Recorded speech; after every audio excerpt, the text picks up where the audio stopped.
Hello everyone, good morning, good afternoon, good evening. I greet you guys according to your time. My country people, the information where with the year now be say una president tinubu he want turn everything to a family honor. He want do one make it be say na only a family dey shock. My people, me no be say na my mouth una go hear this story. Make una listen, make una watch this video. I beg, make una watch am to the end.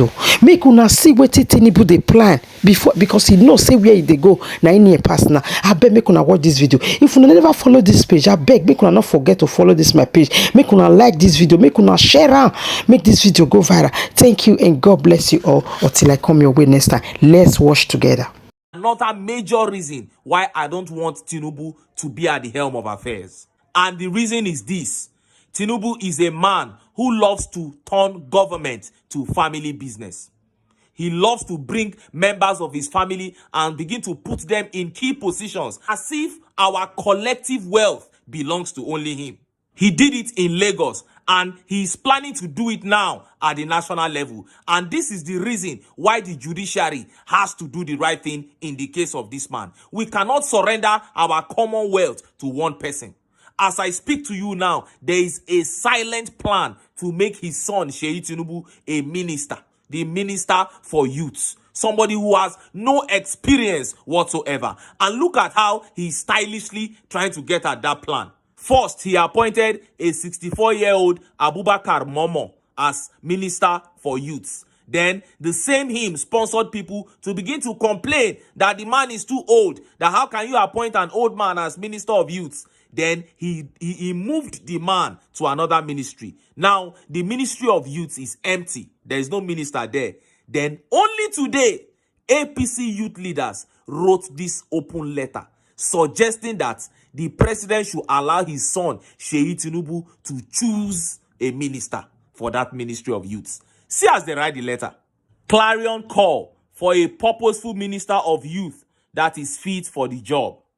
The Forum of Youth Leaders of the All Progressive Congress, APC, comprising of the 36 states and the FCT, wishes to commend the current administration led by His Excellency Bola Tinubu for being youth-friendly in the discharge of his responsibilities as the president of the country, particularly his youth-friendly policies so far. Doubtless, Mr. President has demonstrated his unmatched love for youth demography by reserving the Ministry of Youth for this important constituency.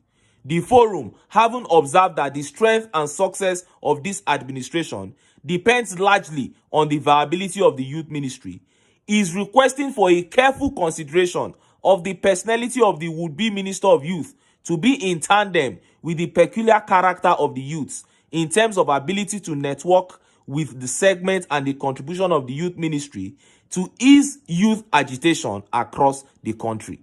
Based on the above premise, we are pleading with the President and Commander-in-Chief, His Excellency Tinubu, to allow one of our own, His Excellency, the youthful and forward-looking Seyi Tinubu, to midwife the selection of a youthful minister of youth who understands the importance of a viable ministry of youth. You have seen it.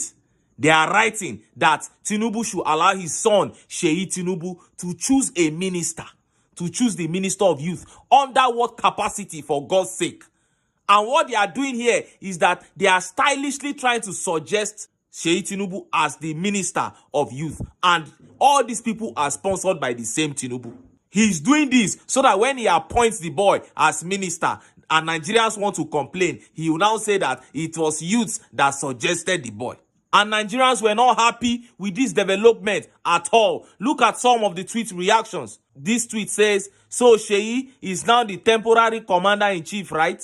I have never seen a party and people so in love with illegality." I am telling you, APC loves illegality. And this tweet says, "What is happening to this country? It is not funny anymore. I'm telling you what is going on." And you still find some people trying to justify this.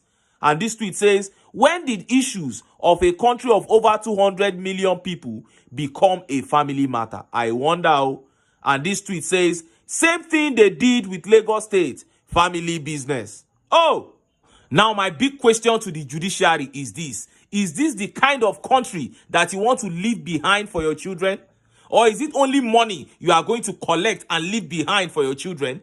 A country where one man, where one family dictates everything, where mosquito cannot fly except one family says so. Look at what is happening in Lagos. And that is what this man believes he can replicate at the national level. Let me see if judiciary no go use their brain.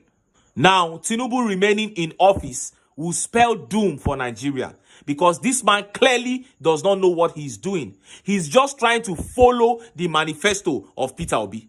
Now he has gone to appoint a minister of humanitarian and poverty alleviation. I don't know as he take call him. That one came for an interview and started talking about lifting people out of poverty alleviation, reading straight from Peter Obi's textbooks, just to please Nigerians.